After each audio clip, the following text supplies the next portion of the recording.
Hi everybody, welcome to Health Life Design podcast. Today we're speaking with Craig Arnold. Now I'm going to introduce Craig Arnold as entrepreneur because he's the master of many things, and that's what we're going to be finding out about today is the Craig Arnold story. Welcome, Craig.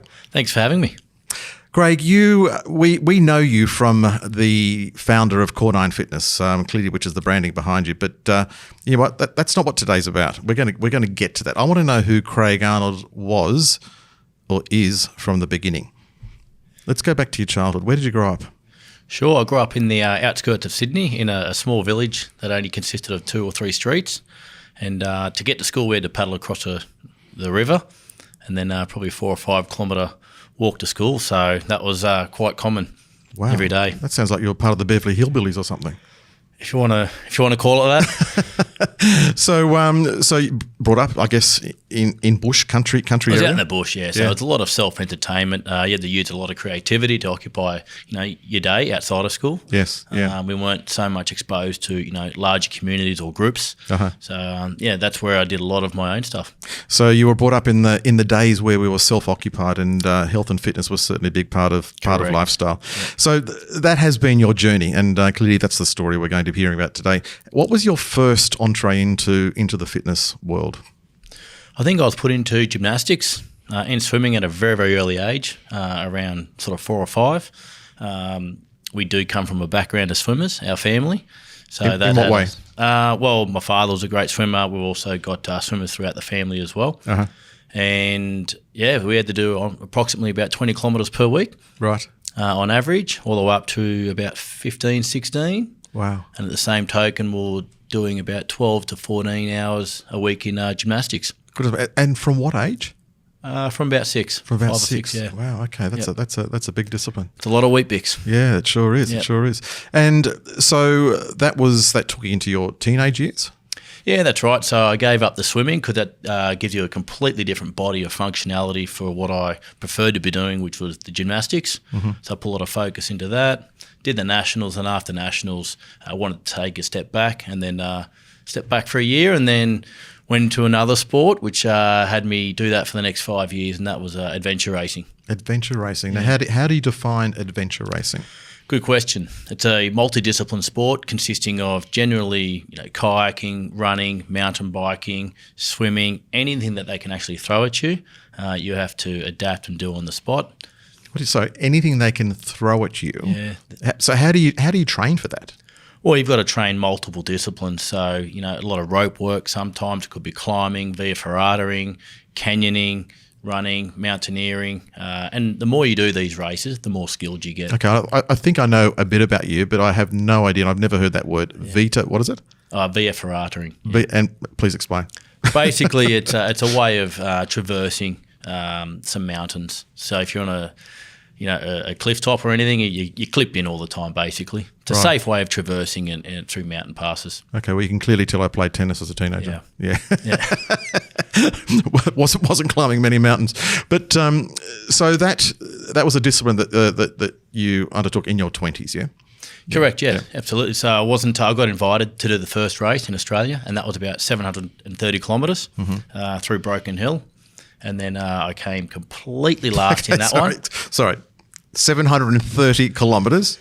Yes, you generally throw around numbers like they mean nothing. But over that, it took me about 10 days non-stop, and my team got evacuated within 2.5 days, and I was the last one left, and I wasn't happy with stopping or evacuating after a year's worth of training, and then finished in 10 days, and then pursued it further, and then I recruited my own team. And then from that, we conducted a few more expedition races, and then we qualified for the World Championships, and I took the Australian team over into the World Champs. Wow, so World Championships, where were they? That was in Scotland.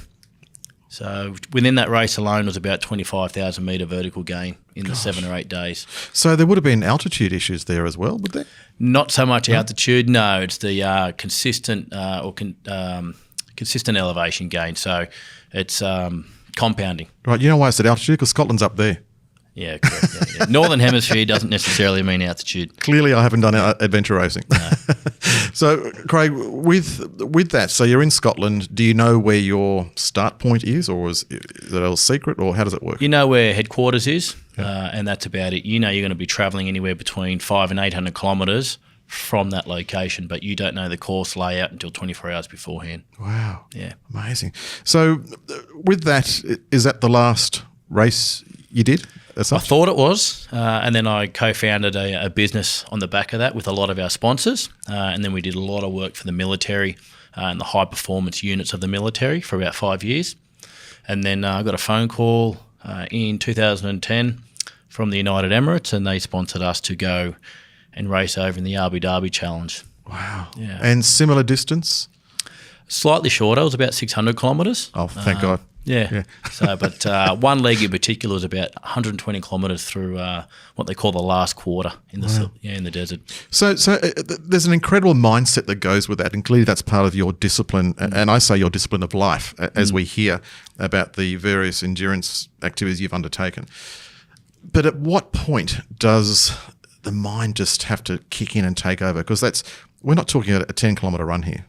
No, that's right. And, our minds always, or quite often, take the path of least resistance, I say. So, if there's an easy exit, quite often, we take it. But within these races, they're lineal. So in these environments, there's no other option. So consecutively over a bunch of years, you get trained with a stronger mindset because, there is no option to easily exit. You have to stay out there. You might not be able to get evac for a couple of days. So you've only got yourself to keep to account. What's one of the most, if I can use the word, dangerous situations you encountered whilst experiencing any of these endurance races? Oh, look, I think there's one or two in every single race. Falling asleep at 40 kilometres on your bike, going downhill, because you're sleep deprived, hypothermia, there's a lot of them. Yeah, tell me about the shopping trolley. I've heard this, but I love this story. Yeah, a few people have heard this story, but I was in Tasmania. We're about 30 kilometres from the finish line, and I caught what they call hyponatremia, which is where you flood your body full of too much water, and that discharged a lot of the salt and the sodiums, and then lost my vision, lost my sight. I was quite ill, and then, long story short, recovered from that, and then a racing partner caught that within about 30 kilometres from the exit, and then we had to lower him down a 300-foot cliff face, the organ pipes in Tasmania, and then we could not get him any further, and by this stage we got about 14 kilometres from the finish line after about 700.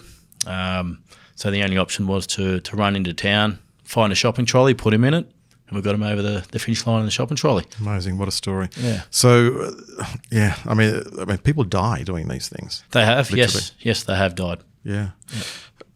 What are some of the lessons? Can I use that word, lessons you've learnt from the experiences?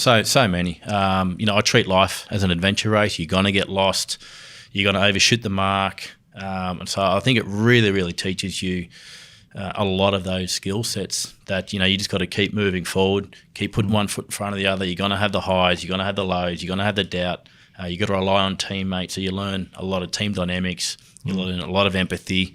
You learn a lot about yourself out there. And then through consistently throwing yourself into designing these environments into your life, you build these resilience milestones, and that allows you to keep growing as an individual. You're the founder of Core 9 Fitness. Do you feel these disciplines that you've encountered but also learnt from and practiced and evolved with have helped you in business?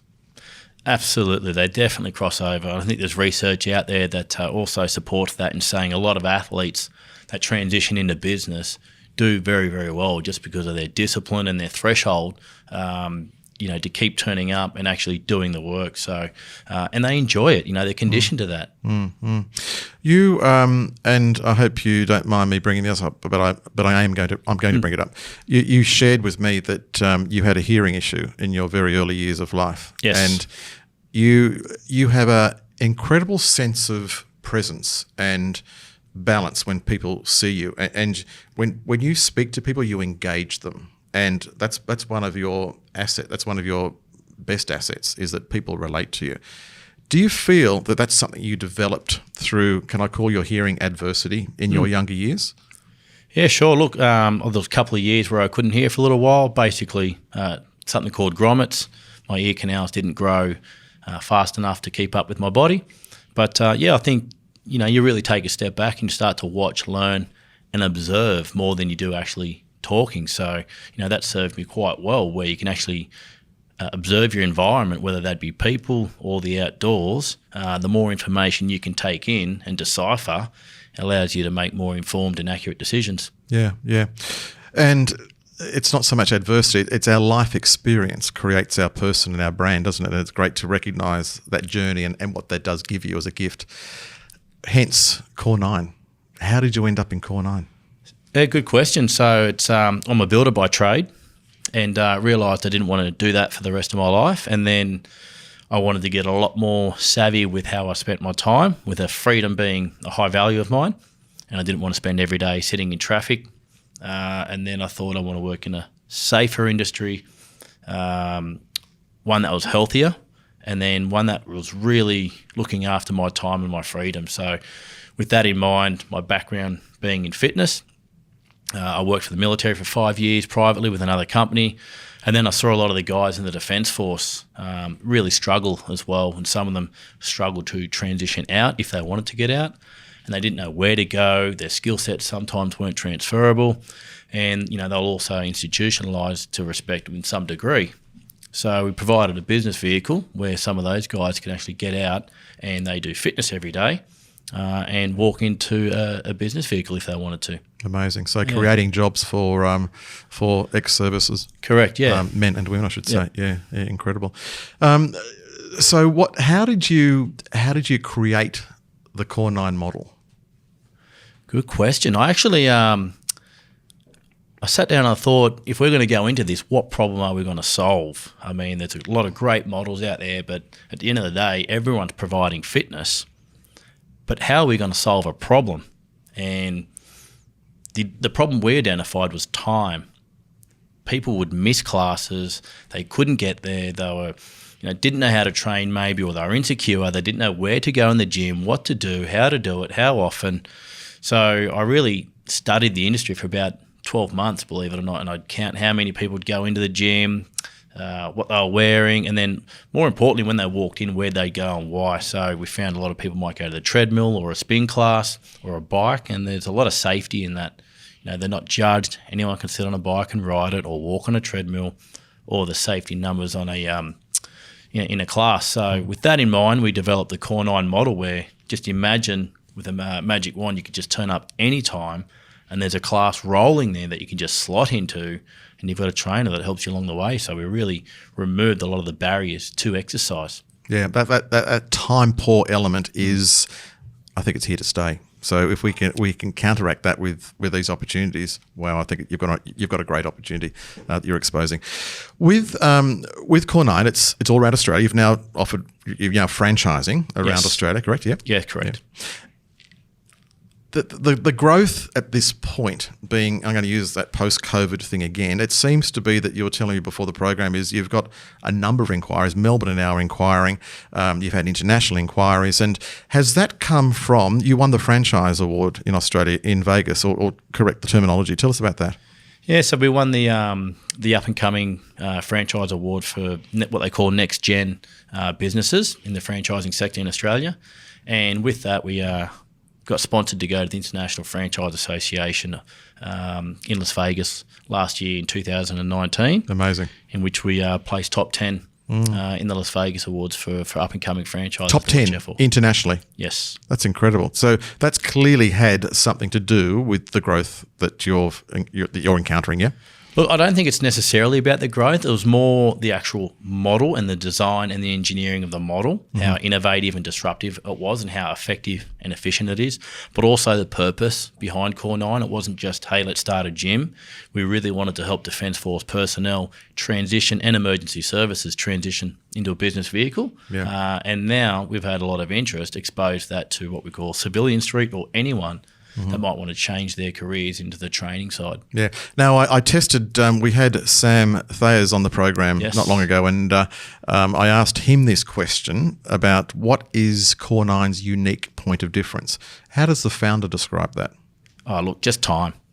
Yeah, absolutely. There are literally no excuses. Right. So quite often we're time poor, we can't make it. Well, you turn up, there's a trainer there ready to go. So with the class starting every 3.5 minutes, yes, you can't be late. Yeah. Yeah, that's the discipline. That's the Craig Arnold discipline that's in Core 9. Keep it simple, stupid. Just consistency, and turn up, and you're not going to say, "Oh, I've missed my class, I'll go tomorrow." That's quite deflating. Yes, and you lose a lot of the momentum. So there are no excuses. I must say, having visited, and of course I wanted to research it before I came on the program here, is that you do have a diverse member base, which I think creates a very non-threatening environment to people. And you've got younger, you've got older, all shapes and sizes. Yet it's a place everybody can achieve their goals. And I think that's part of your unique difference, having seen that. And it's a competitive industry. Let's face it.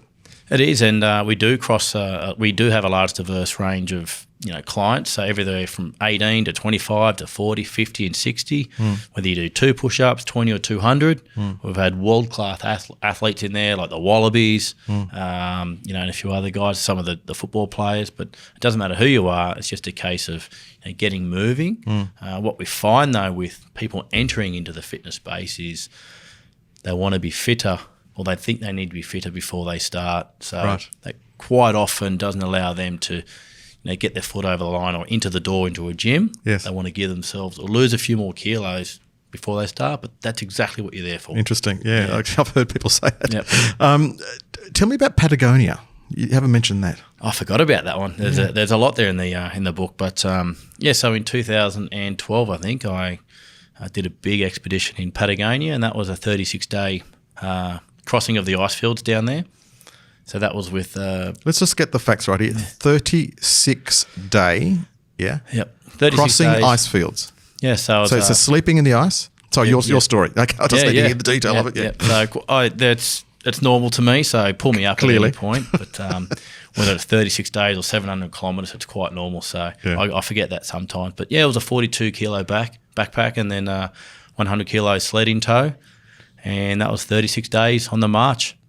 Yeah, but what does this say about me? All I can think of is, what did you do for food? Well, you carry it, but you learn to appreciate the simple things in life and, your teammates, and then, you're so present every single day, nothing else exists, and that's where you really get a lot of growth and development. So you've packed enough food for 36 days? Well, a little bit extra just in case you get stuck out there, but of course. We actually got stuck in a storm, so we finished about 4 or 5 days early, but we did have enough food, yeah. Wow. And what is the food you take on that sort of thing? Well, you've got to ration a lot of it out, but a lot of it's lightweight. It could be oats, it's flour. You make a lot of it out there because you want to avoid the amount of rubbish and packets that you take out there. All right, so we're talking snowstorms. We were snowed in, were we? Yeah, we got snowed in. On the last week of the expedition, we had 180k winds, 4 or 5 feet of snow just in 5 days. We were bunkered down in the snow cave for 7 days non-stop, and we had I think 2 people on a shovel shift to keep the hole open every hour for the 7 days. Wow. Yeah. Is there anything that frightens Craig Arnold? Oh, I don't know. You just live it. I don't know. It's I'm not going to say no. But I just love injecting myself and pushing the boundaries for myself personally in my development. And when I'm doing that, there's always someone around me that might be a little bit more qualified that can actually carry you through that. No different to fitness and training. You just look for those people that can, challenge you. So maybe I'll rephrase that question. What was the most frightening experience of that expedition? There was nothing. It was living. Dangerous? Yeah, no. Well, there's danger in everything, but... are we going to get anything out of Craig Arnold here? No, I don't see it as dangerous. I mean, there's a lot of dangers. You got crevasses you can fall through, absolutely. So you're tied to each other. For 36 days, you got an 8-metre distance between everyone. So that can get quite frustrating. So you got to have a lot of emotional control. You got to be calculated. You got to think a lot of things through. You got to be very, very present. You got to listen to, the air temperature out there, the wind, the conditions, because they determine, how well or when you're going to traverse over the ice fields. Now, this is interesting because just talking through your experiences, you've lived and you've practiced very single-minded experiences, yet you've ended up in group experiences. They're a very different mindset. Not saying one's right or wrong. They're different experiences. How did you find that adaptation about being very single-minded to being part of a team? Look, I'm probably blessed. I like to think that I did a lot of individual sports because it really allowed me to focus on my mind and your internal dialogue. So, you can't rely on anyone else, is what I found. It's like you're responsible for the outcome. Whether you did well or not, you could actually, there's no one else to blame other than yourself. So you learn a lot of accountability. If you did poor preparation, that's your fault. If something stuffed up, that's your fault. And there's a lot of learnings in that. So I really enjoy that space of the single-minded events where you're going to have a lot of doubt and a lot of solitude, which is we as humans are generally not comfortable with because we're so busy. I can see you're loving this space of creating your own industry of fitness with all the experiences. I can see why you've got so much to offer through the learnings. Okay, we're not going to say Craig Arnold's ever been frightened or he's had big challenges, but I'd challenge that. I think you've had lots of challenges, but you're one that seeks challenge, and you like to see what you can learn from it and adapt. And that's the message I'm getting from you, which I think is a wonderful skill. So Core 9, tell us, how do people find out about Core 9? There might be people here wanting a franchise, people wanting to go to a gym. How do they do that? Sure, they can just jump on the website, core9.com.au, or they can jump on their local Facebook page and just search Core 9 and you'll see it pop up. Yeah, fantastic. With the COVID situation as well, you seem to have adapted the model very quickly into the phase. What are we in? Phase 2, phase 3? Being able to go back to the gym. Yep. Is that because you've had to adapt the environment, or that is the environment?